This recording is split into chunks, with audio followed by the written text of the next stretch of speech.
Maya se tenait sur le trottoir, délavée moulant sa silhouette élancée tandis que le vent agitait ses tresses désordonnées. Elle vendait du maïs grillé au bord de la route, son petit poêle à charbon entouré de fumée et de clients impatients. La vie lui avait été cruelle depuis la mort de sa grand-mère, la laissant livrée à elle-même dans un monde dur et impitoyable. Mais Maya avait des rêves bien plus grands que ce coin de rue, bien plus grands que les insultes qu'on lui lançait quotidiennement. De l'autre côté de la rue, un convoi de SUV noirs s'arrêta devant un immeuble luxueux. Un homme grand et bien habillé en sortit, vêtu d'un costume bleu marine et de lunettes de soleil de créateur. Il s'appelait Damien Cole, le plus jeune et le plus impitoyable milliardaire du pays. Connu pour son tempérament colérique et son arrogance, il détestait les retards, le désordre et, par-dessus tout, les mendiants. Alors qu'il traversait la route, son chemin fut soudainement bloqué par la fumée du poêle de Maya, et son costume coûteux se mit à s'enflammer. Furieux, Damien s'élança, lui arracha le plateau des mains et se frappa le cœur. La folie à l'état. Maya recula en titubant, se tenant la joue, les yeux remplis de larmes, mais pas de douleur. Elle ne dit pas un mot. Elle le fixa simplement, un feu brûlant dans les yeux. Damien ne lui jeta même pas un regard en arrière. Les rats des rues devraient rester dans le caniveau, siffla-t-il avant de s'éloigner. La gifle résonna aux oreilles de Maya bien après la dispersion de la foule. Elle resta assise tranquillement sur le trottoir, refusant de pleurer. Ce n'était pas la première fois que quelqu'un l'humiliait, mais celle-là était différente, plus douloureuse. Non pas parce qu'il était riche ou puissant, mais parce qu'il ne la voyait même pas comme une humaine. Juste une rat des rues. Damien ignorait que le passé de Maya était un enchevêtrement de secrets, de richesses et de trahisons. À l'insu de tous, Maya était l'héritière légitime d'un puissant empire, bâti par son défunt père avant d'être volé à sa famille. Après la mort mystérieuse de son père, son oncle Cupide lui a tout pris, la forçant, elle et sa mère, à se cacher. Sa mère mourut de stress et de pauvreté, laissant Maya seule et dépouillée de son identité. Il ne lui restait qu'un médaillon portant les initiales de son père et un nom qu'elle avait juré de purifier un jour. Cette nuit-là, allongée sous le tissu en lambeaux qui faisait office de couverture, Maya ne songea pas à se venger. Elle rêvait de reconquérir ce qui lui appartenait, non pas pour devenir riche, mais pour repartir avec dignité. Cette gifle avait allumé quelque chose en elle. Elle allait retrouver son oncle. Elle allait retrouver les documents. Et si le destin le permettait, elle montrerait à Damien Cole qui était le véritable indique. Le lendemain matin, Maya rangea le peu qu'elle avait dans un sac usé et quitta définitivement la route. Elle avait une piste, un vieil ami de son père, autrefois jardinier sur leur domaine. Elle voyagea à pied, se faisant raccompagner par des chauffeurs routiers et dormant dans des hangars abandonnés jusqu'à ce qu'elle trouve l'homme qui vivait dans une petite maison en bois, au bord de la rivière. Le vieil homme, Monsieur Nico, la reconnut immédiatement.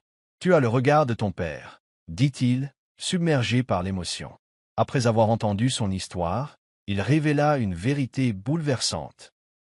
Son oncle avait falsifié des documents, falsifié le testament de son père et menacé quiconque osait dire la vérité.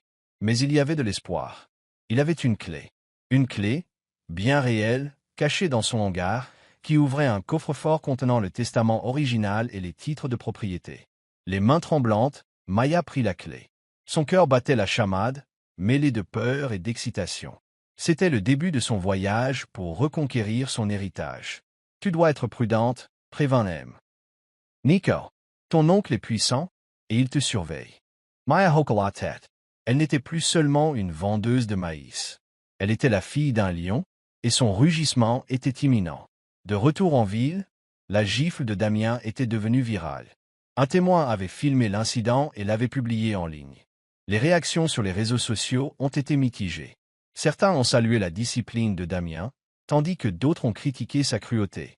Damien s'en fichait. Il avait des choses plus urgentes à régler. Son entreprise se préparait à une acquisition colossale, et rien ne pouvait le distraire. Mais la distraction prenait la forme de la culpabilité. Pour la première fois depuis des années, Damien n'arrivait pas à dormir. Quelque chose chez cette fille le hantait, non pas sa pauvreté, mais son regard. Ses yeux qui le regardaient droit dans les yeux, non pas avec peur, mais avec un défi silencieux. Il ne comprenait pas pourquoi il s'en souciait, et cela le mettait en colère. Il ordonna à son assistant de découvrir qui elle était. mais au bout de quelques jours, il n'y avait plus aucune trace d'elle. C'était comme si elle avait disparu. Pendant ce temps, Maya utilisait la clé pour accéder au coffre-fort. À l'intérieur se trouvaient les documents originaux prouvant que son père était propriétaire de Cole Holdings, la société que Damien dirigeait désormais. Le père de Maya avait été associé au père de Damien avant d'être trahi. La trahison avait plusieurs facettes, et Maya détenait désormais la seule force capable de secouer l'empire milliardaire jusqu'à ses fondations. Maya n'a pas contacté les autorités, elle était plus futée que ça. Elle s'est adressée au deuxième actionnaire de l'entreprise, une femme nommée Clara Gray. Clara avait toujours soupçonné un acte criminel, mais manquait de preuves. Lorsque Maya lui montra les documents, les yeux de Clara s'écarquillèrent. Ça change tout, murmura-t-elle. Clara accepta de l'aider, mais à une condition. Maya devait rester cachée jusqu'à la réunion du conseil d'administration, dans 2 semaines. Clara inscrivit Maya à un cours intensif de gestion et d'étiquette d'entreprise. En quelques jours, Maya passa d'une fille des rues à une femme sûre d'elle et éloquente. Elle étudiait tard le soir, apprenait le langage des affaires et portait des vêtements de créateurs offerts qui lui donnaient l'allure d'une future reine. Sa transformation était spectaculaire, mais son cœur restait concentré. Il ne s'agissait pas de richesse, mais de justice. 2 semaines plus tard, Damien entra dans la salle de réunion, ignorant que son monde était sur le point de basculer. Il rit avec arrogance, s'adressant au conseil avec son charme habituel. Mais lorsque Clara présenta un invité spécial, son sourire s'évanouit. Maya entra, grande, gracieuse et méconnaissable. Sa mâchoire se décrocha. La fille qui l'avait giflée se tenait maintenant devant lui, puissante. Et elle ne sia même pas. Le silence retomba dans la pièce. Damien la fixait, l'esprit bourdonnant.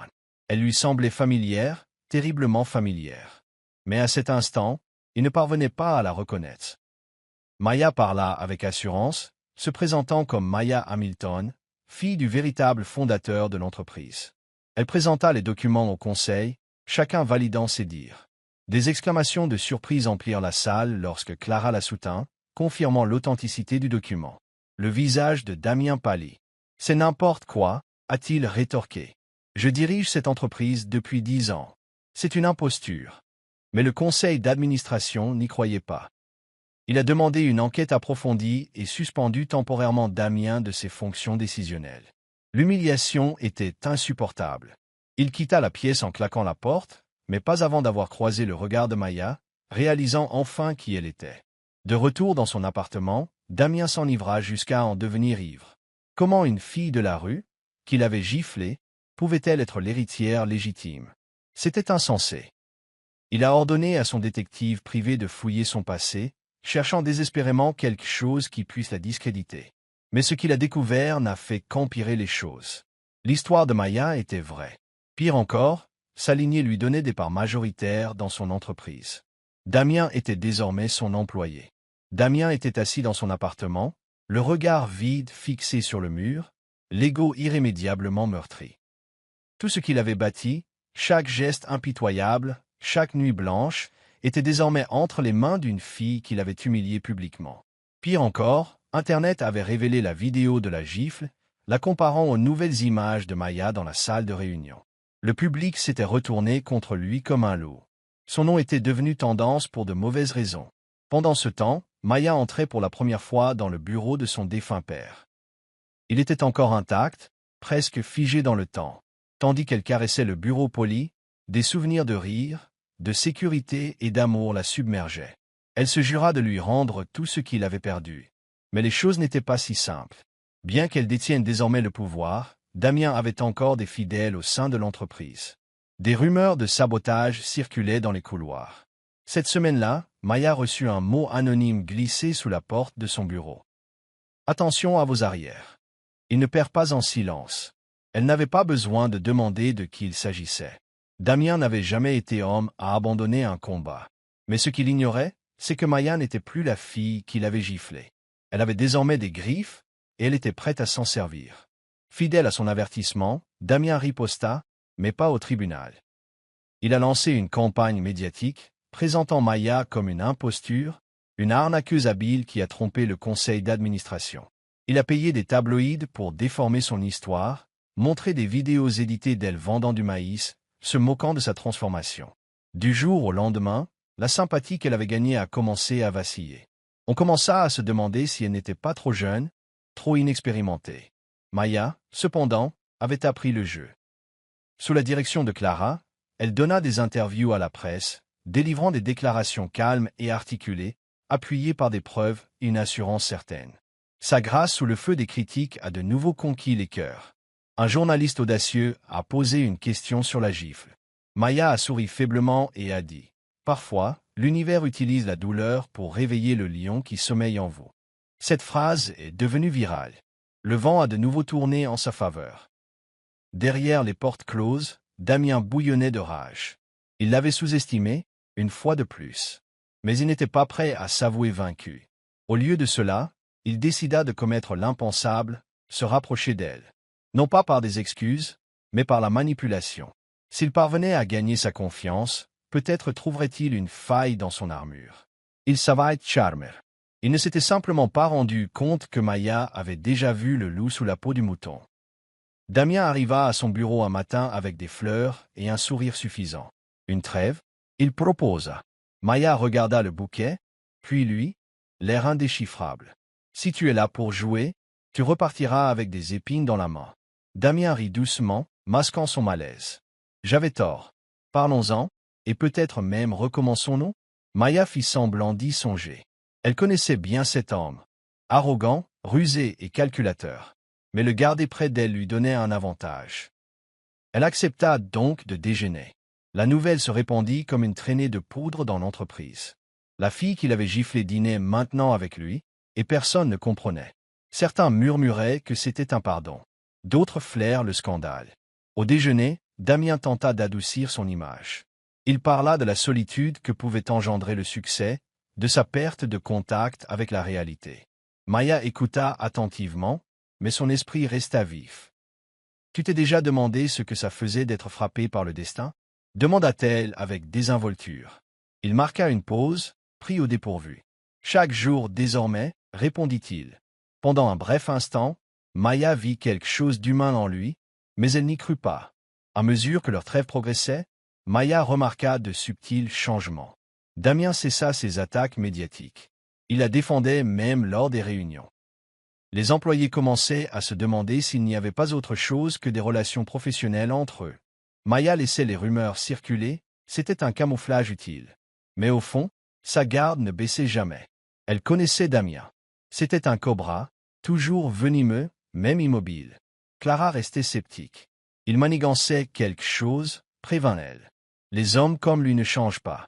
Ils s'adaptent. Il y a une différence. Maya était d'accord, mais elle avait besoin de temps pour dévoiler sa prochaine action. Et bientôt, elle l'a trouvé.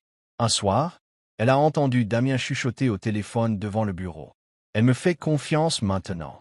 Une fois que j'aurai le testament original, elle sera finie.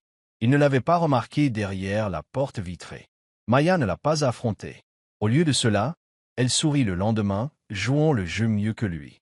Elle lui laissa croire qu'il gagnait. Elle l'invita même à un dîner privé dans le même restaurant où il avait autrefois dîné avec les membres du conseil d'administration pour se moquer de la chute de son père. Maintenant, la situation s'était inversée, et Damien ignorait totalement qu'elle tirait des ficelles qu'il ne voyait même pas. Au dîner, Maya portait une robe noire élégante et affichait une attitude dominatrice et discrète. Damien ne pouvait la quitter des yeux. Elle jouait parfaitement son rôle, riant à ses blagues, trinquant avec son verre. Mais sous son élégance, elle tendait un piège. Damien cherchait désespérément la volonté. Il pensait que Maya le gardait dans son bureau. Ce qu'il ignorait, c'est que le véritable document était enfermé dans un coffre-fort au nom de Clara. Plus tard dans la nuit, Damien s'est introduit dans le bureau de Maya avec une carte d'accès volée. Il fouilla chaque tiroir, chaque armoire, mais ne trouva rien. Au moment où il s'apprêtait à partir, les lumières s'allumèrent. Maya se tenait à la porte, suivie par la sécurité. Elle cherchait ça, demanda-t-elle en brandissant une fausse enveloppe. Damien se fifia. Les agents de sécurité l'escortèrent dehors. Le lendemain matin, le conseil d'administration a été informé de la violation. Damien a été suspendu indéfiniment de toutes les activités de l'entreprise. Maya n'a pas porté plainte pour l'instant, mais elle avait été claire. La prochaine fois, je ne serais pas aussi gentil. L'empire de Damien lui avait filé entre les doigts, et maintenant, il croulait sous le scandale, la disgrâce, et pire encore, l'humiliation. Pour une fois, Damien Cole n'avait plus aucun contrôle. Et Maya Hamilton avait toutes les cartes en main. Malgré la chute de Damien, Maya ne se sentait pas triomphante. Quelque chose en elle demeurait agitée. Peut-être était-ce dû à la douleur non apaisée de son passé, ou à la suspicion dont son nom était encore prononcé dans certains cercles. Son oncle, l'homme qui avait trahi son père, était toujours en liberté. Et au fond d'elle-même, elle savait que c'était lui qui devait être traduit en justice. Avec l'aide d'un détective privé, Maya a suivi les déplacements de son oncle. Il était entré dans la clandestinité, se cachant sous une autre identité, vivant toujours des richesses qu'il avait volées. Avec l'aide de Clara, Maya a rassemblé des preuves de faux, de vol et de complot. Mais elle avait besoin de plus. Elle avait besoin d'une confession. Et la seule personne capable de le convaincre était quelqu'un qu'il ne soupçonnerait pas, Damien. À la surprise générale, Maya rendit visite à Damien dans son modeste appartement. « J'ai besoin de ton aide », dit-elle simplement. Damien la regarda, stupéfaite. « Après tout ça, tu veux que je t'aide ?» Maya hocha la tête. « Tu me dois bien ça. » Il y eut un silence, puis un lent hochement de tête. Damien ne savait pas si c'était de la culpabilité, de la curiosité ou son regard, mais il accepta. Et comme ça, les anciens ennemis devinrent des alliés improbables. Damien fit le premier pas. Il a contacté l'oncle de Maya, se faisant passer pour un investisseur en colère contre elle. L'appât a fonctionné. L'oncle, toujours arrogant et cupide, a accepté de le rencontrer. Ils organisèrent l'événement dans une villa isolée, loin des regards indiscrets. Maya, déguisée avec une perruque et des lunettes teintées, observait, grâce à une caméra cachée, son oncle serrer la main de l'homme qui l'avait giflé. Durant leur conversation, Damien joua son rôle à la perfection. Il parla de son désir de vengeance, de savoir que Maya détenait le testament originel et de reprendre l'entreprise. L'oncle, avide de vantardise, admit avoir orchestré la trahison initiale. Elle n'était qu'une enfant. Qu'aurait-elle pu faire? Il rit. C'était tout ce dont Maya avait besoin. Chaque mot avait été enregistré. La vérité avait enfin éclaté au grand jour. Cette nuit-là, Maya pleura, non pas de douleur, mais parce que le fantôme de son père pouvait enfin trouver le repos. Elle avait ce qu'il fallait pour faire tomber son oncle légalement. Damien ne demandait rien en retour. Pour une fois, il resta silencieux, l'observant dans cette petite victoire. Peut-être était-ce du remords. Peut-être essayait-il de faire la paix avec son passé. Quoi qu'il en soit, Maya s'en fichait. Elle avait obtenu justice, et ce n'était pas fini. Les semaines suivantes furent un véritable tourbillon. Maya remit les preuves aux autorités de manière anonyme, gardant le silence sur son implication.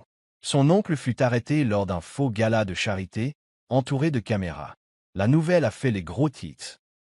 D'anciens membres du conseil d'administration, qui se moquaient autrefois de sa famille, se sont empressés de sauver la face. L'empire volé lui appartenait désormais entièrement. Damien, cependant, devint un reclus. Les médias continuèrent de le critiquer, le traitant de roi déchu. Il refusait les interviews, ignorait les appels et quittait rarement son appartement. Maya, malgré tout, lui rendit visite une dernière fois. « Merci », dit-elle simplement. Damien la regarda avec des yeux fatigués. « Ne me remercie pas. Je ne l'ai pas fait pour toi. Je l'ai fait parce que je ne pouvais plus me regarder en face. » Ils restèrent assis en silence un moment. Maya ne leur offrit ni pardon ni amitié. Elle s'est contentée de dire « Quoi que tu fasses, ça n'efface pas la gifle. » Mais ça t'a rendu humain. Elle l'a laissé avec ça. Et Damien, pour la première fois depuis des années, ressentit quelque chose de réel, du regret. Son oncle étant parti et l'entreprise stable, Maya se concentra sur la reconstruction de l'héritage laissé par son père. Ferme mais juste, elle transforma la culture toxique que Damien avait bâtie en quelque chose de plus significatif. Son leadership en a surpris plus d'un. Les investisseurs qui doutaient autrefois d'elle se sont alors rendus aux réunions. Les actionnaires ont célébré la hausse de leurs bénéfices, inconscients de l'ardeur qu'il avait fallu pour y parvenir. Mais alors que les choses commençaient à se calmer, un nouveau défi est apparu. Une femme nommée Lila est apparue en ligne, prétendant être la demi-sœur de Maya. Au début, Maya a ignoré cela, pensant qu'il s'agissait d'un coup médiatique. Mais Lila avait des documents, des actes de naissance, de vieilles photos et même une lettre du père de Maya. Quoi? Elle la conseilla à la prudence de nier la ressemblance. Curieuse, Maya accepta de la rencontrer. Lila était plus jeune, plus douce, mais portait la même détermination dans son regard.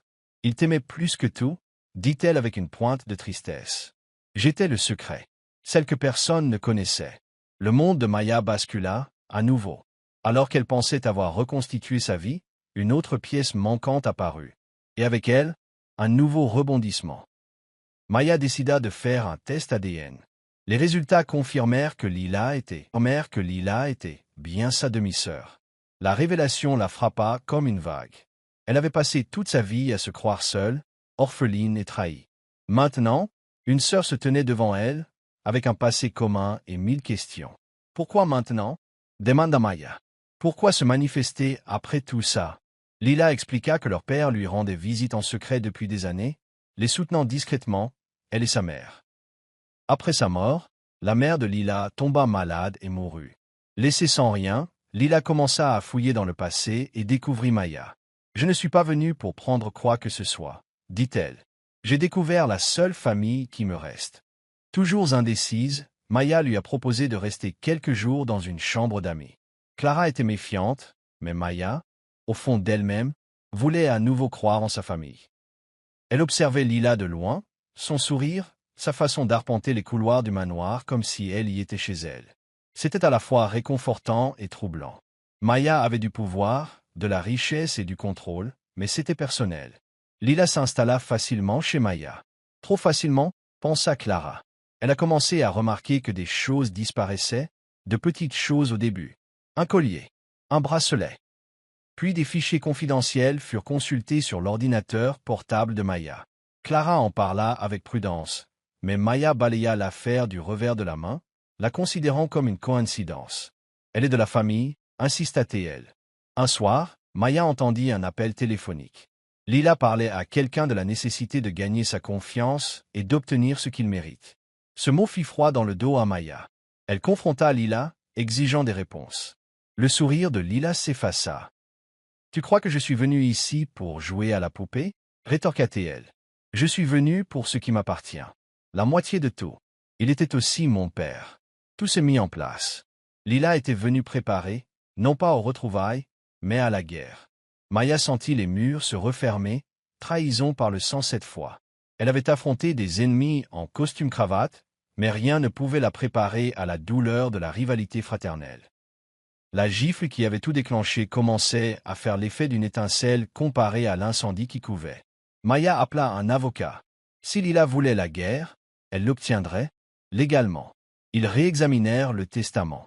Il avait été rédigé des années avant la naissance de Lila, et aucune modification n'y avait été apportée par la suite. Sur le papier, Maya était l'unique héritière. Mais émotionnellement, le poids était plus lourd. Pourrait-elle vraiment se battre contre sa sœur au tribunal sans avoir l'impression de trahir la mémoire de son père? Lila, quant à elle, s'est tournée vers les réseaux sociaux. Elle a partagé des demi-vérités et des vidéos émouvantes, dépeignant Maya comme une milliardaire cupide refusant de partager l'héritage de son père. Internet, toujours capricieux, a repris son envol. Les hashtags sont devenus tendance. Les influenceurs ont choisi leur camp. Maya s'est retrouvée dans une nouvelle tourmente, mais cette fois alimentée par les émotions, et non par la guerre des entreprises. Clara a suggéré une négociation privée. Maya accepta. Elle rencontra Lila dans un lieu neutre, sans caméra ni avocat. On ne peut pas brûler une maison et espérer y vivre, lui dit calmement Maya. Lila, pour une fois, semblait hésitante. Je voulais juste compter, murmura-t-elle. Tu comptes, dit Maya. Mais pas comme ça. Il faut le mériter. La guerre ne s'est pas terminée cette nuit-là, mais une trêve a été conclue en silence. Maya n'avait pas entièrement confiance en Lila, mais elle lui proposa un poste dans une petite succursale de l'entreprise, loin du siège social, avec un accès limité. C'était un test. Lila accepta, la fierté blessée, mais elle ne le montra pas. Si on ne peut pas me donner ce qui m'appartient, avait-elle dit avec un sourire crispé, alors je le construirai de toutes pièces et je le prendrai avec mes mains. Au début, tout était calme. Lila a travaillé dur, gagnant le respect de son équipe. Maya la surveillait, guettant les signes de trahison, mais rien ne venait. Cela la troublait. Lila essayait-elle vraiment, ou s'agissait-il d'une longue arnaque? Clara ne lui faisait toujours pas confiance. Un serpent ne change pas parce qu'on le nourrit, prévint-elle. Maya essaya de chasser ses doutes. Peut-être, pourrait-il réécrire l'histoire. Mais en arrière-plan, un autre rebondissement planait. Damien, l'homme qui l'avait autrefois giflé, avait discrètement commencé à agir. Son silence n'était pas une retraite, c'était une stratégie. Il construisait quelque chose de nouveau, et Maya allait bientôt découvrir quoi. Une fuite a fait la une des journaux. Des photos de Maya et Damien lors de leur collaboration secrète contre son oncle. Les médias ont raconté une nouvelle histoire, de la gifle à l'amour, milliardaire et héritière collaborant ensemble. Maya était furieuse. Non pas à cause des rumeurs, mais parce que seules quelques personnes avaient accès à ces photos. Lila. Maya a fait irruption dans le bureau de Lila sans prévenir. « As-tu divulgué ces photos ?» demanda-t-elle. Lila parut sincèrement choquée, jurant que non. « Je ne saboterai jamais la seule personne qui m'a donné une chance, dit-elle d'une voix brisée. Maya hésitait à la croire, mais quelque chose dans le regard de sa sœur semblait sincère.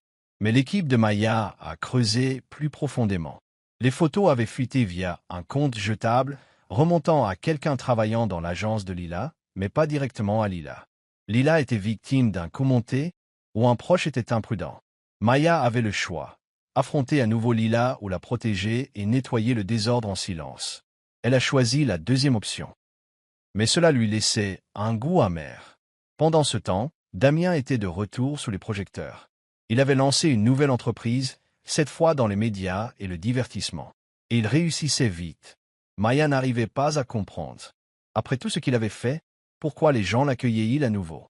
Le monde était-il si prompt à pardonner à un homme qui avait giflé une pauvre fille et anéanti sa famille? Pour couronner le tout, Damien lui avait proposé un partenariat. « Faisons un documentaire, a-t-il dit, sur ton ascension, ta douleur, la vérité. Que le monde entende ta voix, de tes lèvres à leur clavier. » Maya était déchirée. C'était tentant. Elle pourrait contrôler le récit. Mais retravailler avec lui, elle consulta Clara, qui faillit jeter son téléphone, incrédule. Impossible. Pas encore.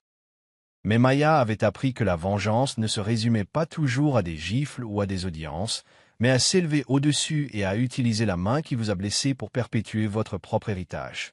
Alors, elle a dit oui, mais avec un contrôle total sur la production et un contrat dont Damien ne pouvait se défaire. Le tournage a commencé.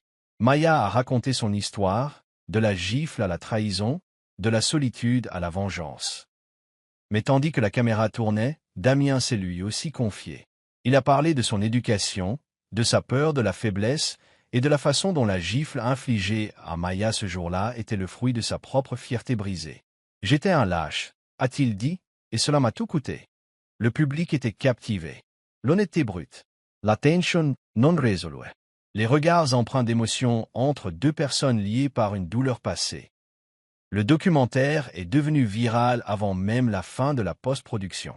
Des teasers ont fuité et ont été partagés des millions de fois. Le monde a commencé à changer à nouveau, non pas en termes de sympathie, mais de compréhension. Un soir, après le tournage, Damien et Maya étaient assis sur un balcon. Sans équipe, pas de caméra. « Je n'ai jamais demandé pourquoi tu m'as giflé, » murmura-t-elle.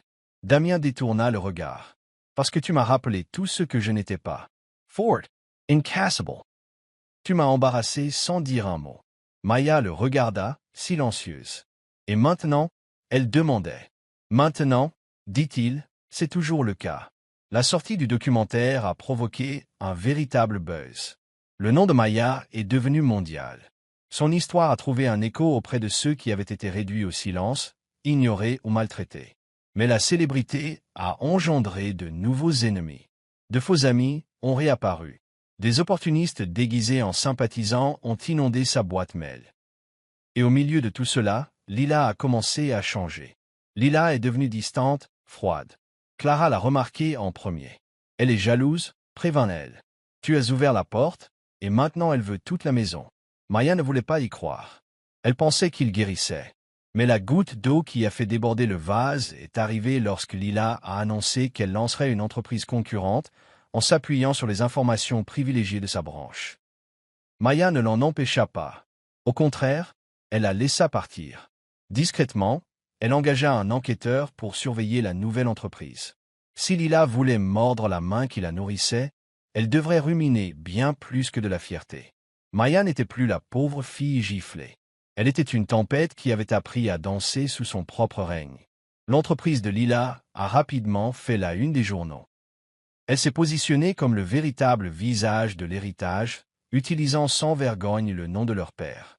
Interviews, séances photos glamour et déclarations audacieuses lui ont donné l'apparence de l'héritière aux commandes. Maya observait en silence, peu impressionnée. Clara voulait la poursuivre en justice, mais Maya lui dit de la laisser danser.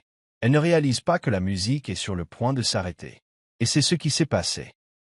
L'enquêteur a découvert que l'entreprise de Lila avait falsifié plusieurs documents pour obtenir des licences plus rapidement. Pire encore, elle avait volé des stratégies confidentielles dans les dossiers de Maya. Tout était documenté. Maya n'a pas rendu l'affaire publique, elle a intenté une action en justice. Une ordonnance du tribunal a mis fin aux activités de Lila en 48 heures. Lila était humiliée. Elle s'est présentée à la porte de Maya en larmes. « Tu as dit que tu croyais en la famille ?» a-t-elle pleuré. Maya la regarda, l'air indéchiffrable. « Je l'ai fait, dit-elle. Mais la famille ne ment pas et ne vole pas. Tu voulais la guerre. Maintenant, vis avec le champ de bataille. » Lila est partie cette nuit-là. Et pour la première fois, Maya ne ressentait pas de culpabilité, seulement de la clarté. Damien, toujours attentif, remarqua que Maya devenait plus froide. Plus forte, certes, mais aussi sur ses gardes. Il l'a invitée sur une île privée pour un week-end, prétextant qu'il s'agissait simplement de célébrer le succès du documentaire. Elle a hésité, mais a fini par accepter. Mais seulement en tant que partenaires commerciaux, a-t-elle averti. L'île était magnifique. Ciel dégagé, au bleu, pas de médias. Juste la paix. Un soir, Damien prépara un dîner simple. « Tu as changé, lui dit-il. Pas dans le mauvais sens du terme. Mais c'est comme si tu ne faisais plus confiance à rien. » Maya le regarda et rit amèrement. Parce qu'à chaque fois, je recevais une gifle, au sens propre comme au figuré. Ils échangèrent un long silence. Puis Damien dit quelque chose d'inattendu. Je ne t'ai pas juste giflé ce jour-là. Je me suis giflé. Parce que j'avais repoussé la seule personne qui me faisait me sentir humain. Maya le fixait, ne sachant pas quoi dire. Les vagues s'écrasaient dehors. Et pour une fois, elle ne répondit pas par la colère, juste par le silence. L'escapade sur l'île marqua un étrange tournant. Maya ne tomba pas amoureuse de Damien, du moins pas comme le montrent les films, mais quelque chose changea. Elle ne le voyait plus seulement comme l'homme qui l'avait giflé, mais comme quelqu'un d'aussi perdu qu'elle. Ils rentrèrent chez eux, unis par une entente tacite, liés par le feu, mais plus brûlés. De retour en ville, l'empire de Maya continua de croître. Son nom lui ouvrit des portes qu'on lui claquait autrefois au nez. Mais son succès ne réjouit pas tout le monde. Un lanceur d'alerte anonyme contacta la presse, affirmant que Maya avait payé les régulateurs et manipulé les actions durant son ascension. Les médias flairèrent le sang. Maya était furieuse. Elle savait que ce n'était pas seulement une affaire, c'était personnel. Quelqu'un essayait encore de la détruire, et cette fois, avec précision. Clara et son équipe juridique se mirent au travail. Damien proposa son aide, mais Maya déclina. « J'ai construit ça toute seule, dit-elle, et je le protégerai seule aussi. » Mais Damien ne l'écouta pas et commença sa propre enquête, en secret. Il ne fallut pas longtemps pour que la source de la fuite émerge. Ce n'était pas un inconnu. Ce n'était pas Lila. C'était une personne à laquelle Maya ne s'attendait pas, son ancienne assistante, Tessa, la même femme qui l'avait autrefois aidé à apprendre à marcher avec des talons et à déchiffrer des contrats. Tessa avait été payée par quelqu'un pendant tout ce temps. Maya se sentit trahie. Elle appela Tessa dans son bureau et la regarda droit dans les yeux. « Pourquoi ?» demanda-t-elle d'une voix basse et posée. Tessa ne nia pas. « Parce que tu nous as oubliés. Ceux qui t'ont aidé quand tu n'étais rien. Tu as progressé trop vite, Maya. Tu as oublié d'où tu venais. » Les mots la blessèrent plus que Maya ne voulait l'admettre. Mais la trahison ne se justifie pas. Elle porta plainte. Tessa fut arrêtée. Sous les flashs des caméras, Maya resta muette. Elle s'éloigna simplement, la tête haute, mais le cœur plus lourd que jamais. La confiance, une fois brisée, ne revient plus jamais. Une fois la poussière retombée, Damien est réapparu, cette fois avec une proposition. « Lancions une bourse » a-t-il dit. Pas pour les relations publiques. Pas pour les médias. Juste pour les filles comme vous l'étiez autrefois. Maya le regarda longuement et intensément. Je te l'ai dit, je ne m'intéresse pas à la charité ni à sauver le monde. Damien Surratt. Il ne s'agit pas d'économiser. Il s'agit de planter des racines. Elle n'a pas dit oui, mais elle n'a pas dit non. Elle s'est plutôt tournée vers une nouvelle initiative. Une académie destinée à former des jeunes issus de milieux défavorisés au leadership, aux affaires et à la résilience. Pas une fondation, ni une œuvre caritative. Juste une forme d'émancipation brute. C'était sa façon de donner en retour, sans caméra ni gros titres. Clara l'avait prévenu que cela pourrait être perçu comme un point faible. Tu as bâti ton empire sur du fer, dit-elle. On pourrait croire que tu deviens sentimental. Maya Surratt. Laissez-les faire. Le fer, oui. Mais les racines poussent plus profondément. Elle ne se souciait plus des apparences. Elle jouait sur le long terme. Damien, omniprésent dans son entourage, posa enfin la question qui les hantait depuis des mois. « Tu me détestes toujours ?» Maya ne répondit pas immédiatement. Elle se servit un verre, s'assit en face de lui et dit « Je ne te déteste pas, mais je ne t'ai pas pardonné non plus. » Il hocha lentement la tête. « D'accord. » Puis il ajouta « Si jamais tu le fais, j'espère que tu me laisseras réessayer, pas en affaire. » Mais pour tout le reste, Maya détournait le regard. Son cœur battait plus vite qu'elle ne l'aurait souhaité. Elle n'était pas prête. Pas encore. Mais une porte s'était ouverte, et elle ne l'avait pas claquée. Cette nuit-là, Maya rêva d'elle-même plus jeune.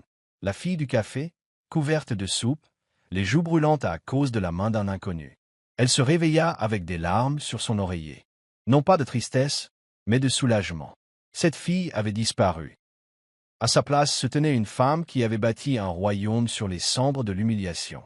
La bombe finale avait été lâchée lors d'un grand gala de l'industrie.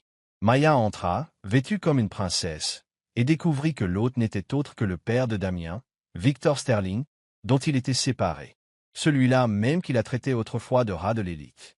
Il se tenait maintenant debout, une coupe de champagne à la main, et lui souriait. « Je te dois des excuses. » dit-il d'une voix chargée d'une humilité forcée. « Tu es devenu une véritable force. » Maya ne sourit pas. « Je n'ai pas besoin de tes excuses, » répondit-elle froidement. « J'ai juste besoin que tu restes hors de mon chemin. » Victorette, tu es fougueuse. Je vois maintenant ce que mon fils voit en toi. Maya se ficha. Qu'est-ce qu'il voit en moi? Victor hocha la tête. Il n'a jamais cessé de t'aimer, Maya, même quand il te détestait. Tu as allumé quelque chose en lui, quelque chose que je n'aurais jamais pu allumer. Maya a quitté le gala plus tôt que prévu, le cœur brisé. Les sentiments de Damien n'étaient pas seulement opportuns, ils étaient réels. Mais pouvait-elle accepter l'amour de l'homme qui l'avait autrefois réduit à néant? Clara a organisé une intervention. Il faut guérir, a-t-elle dit. Pas seulement reconstruire. Pas seulement conquérir. Tu es toujours en colère, Maya. Et tu as le droit de l'être. Mais ne laissez pas cette colère devenir votre seule identité. Maya est partie seule à la plage où, enfant, elle vendait des bracelets. Elle marchait pieds nus sur le sable, respirant souvenirs et sel.